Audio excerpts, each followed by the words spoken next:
Hello lovelies and welcome back to my channel. Today I want to go over my 2025 non-negotiable books. So these are books I've had on my shelves for way too long.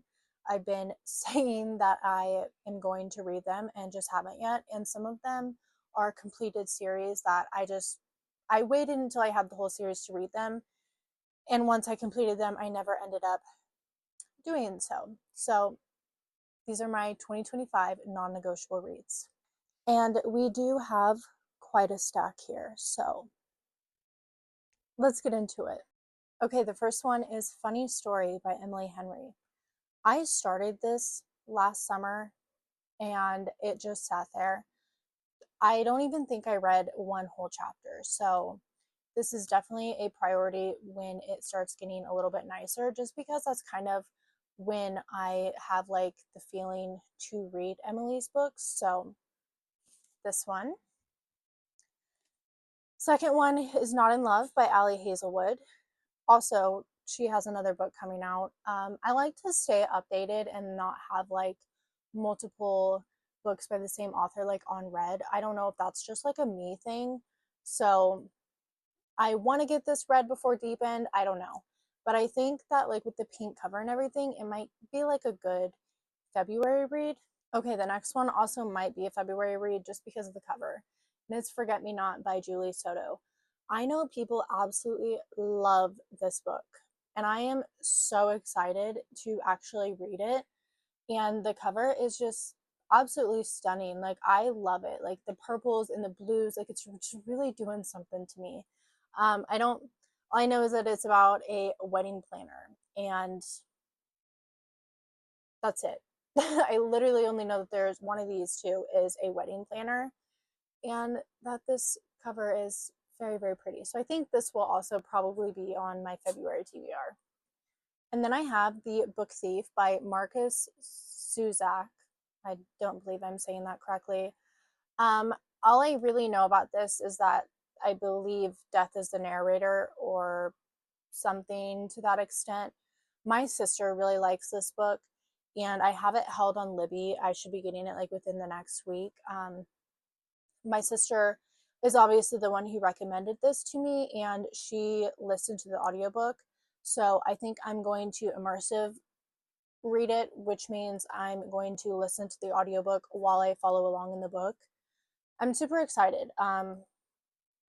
I don't know, it's very, very different. Like, I've flipped through it a couple times, so. And these next ones are series or a part of a series.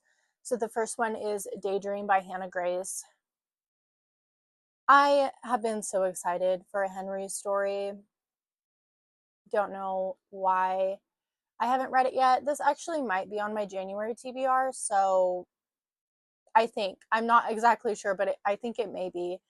So, Daydream by Hannah Grace. And then these next ones are series that I completed and now I need to read them. The first one is Brutal Prince by Sophie Lark.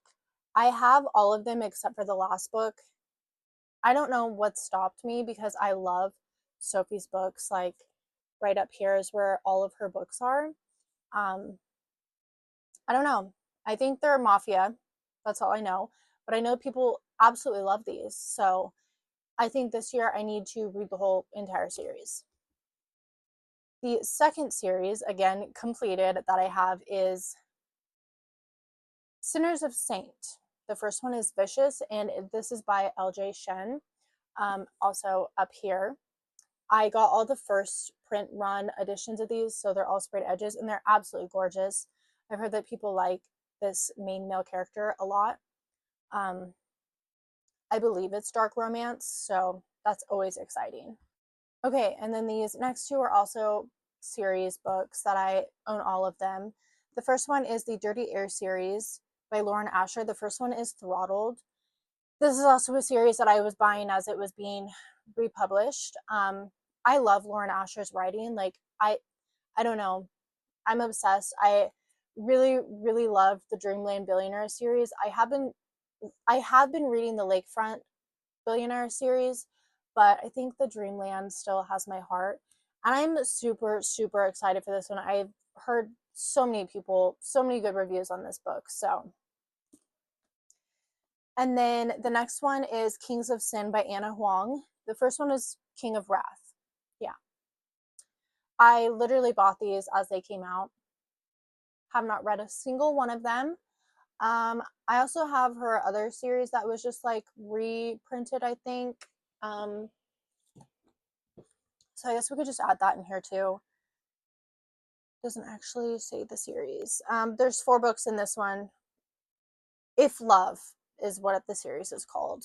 So this one, and then also this one. And I do know that the 5th book is coming out in 2025. So I definitely need to like catch up. So I'm ready for the new release. So definitely these 2 series by Anna is probably a must. Okay, the last books I have are some fantasy books. The first one is This Woven Kingdom by Tahira Mafi.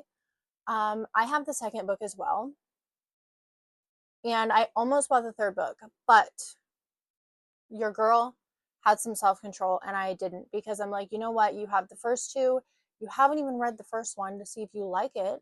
So I want to read it and see if I like it. I think that I haven't picked it up yet is because I liked the Shatter Me series. I just didn't love it. I don't even own them physically anymore. So that's why I'm a little hesitant, even though like I know it's a different series and I should be fine, because it wasn't anything about like the writing style or like the plot. Like it was really good. I just didn't love like our main characters. So definitely at least these 2, just to kind of see if I like them. And then I have Foxglove and Wisteria. This is books 2 and 3 in the Belladonna trilogy. I actually don't know what the series name is called. Oh, it is just called the Belladonna series. I really liked Belladonna, and I am kind of like getting into more like gothic romances and like stuff like that this year. Like that's just kind of what I'm really feeling this year. So I think that these 2 will be absolutely perfect for that mood I'm in.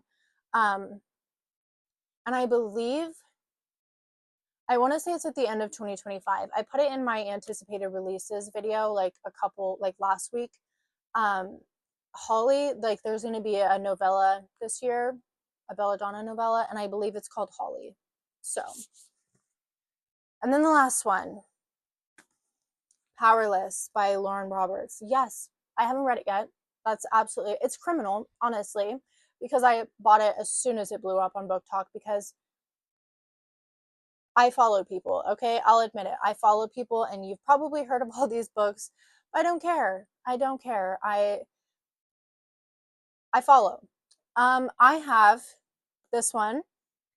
I also have Reckless, and I have Powerful, the little novella.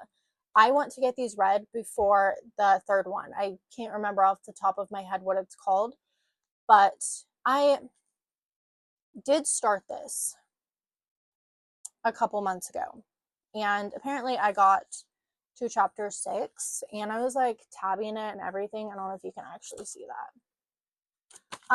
It just kind of wasn't what I was expecting, but I don't think I was in a fantasy mood, because 2024 was definitely more romance, dark romance heavy for me. Like I can't say I really read a lot of fantasy books, but this year is going to be my fantasy year, because I miss fantasy. And I want to see what all the hype is about. Like I want to love it as much as everybody else loves it. And I hear those like audios on Book Talk. Those audios are, they make me want to read it so bad. So the first 2 and the novella. And that is all the books I have for my 2025 non-negotiable list. Will she get them done? Who knows? I guess you'll have to check back in at the end of this year to see if I did. I have a good feeling. I think that I can. Usually once I like set my mind on something, I get it done. So I'm really hoping that I can do that. The only thing I really worry about is all the romance series, because like I said, like I'm in a fantasy mood. So, but I'm going to try my hardest because I need to stop buying books and like keep buying the series and just sticking them on my shelves. I'm sick of myself. Anyways, do you guys have any 2025 non-negotiables? If so, you should pop them in the comments. And thank you for watching.